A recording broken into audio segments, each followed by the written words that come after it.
Ito kabayan, magluluto tayo ng paksiw kabayan. Yan, lulutuin natin yan.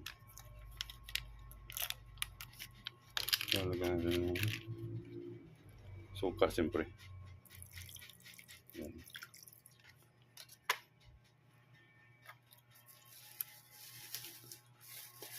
Lagyan natin ng asin.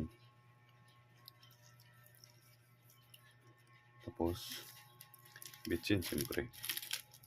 Lagyan natin ng bitsin. Yan, simpleng luto lang ba kabayan ba?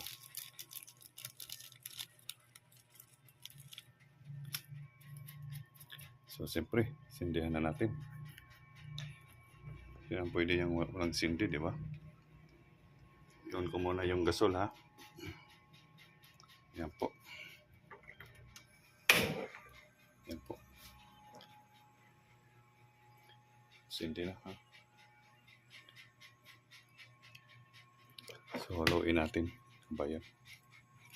Para maraming tubig. Gusto ko kasi yung masabaw. Gusto ko yung kabayan, sabaw talaga. Mamaya uli kabayan, ha.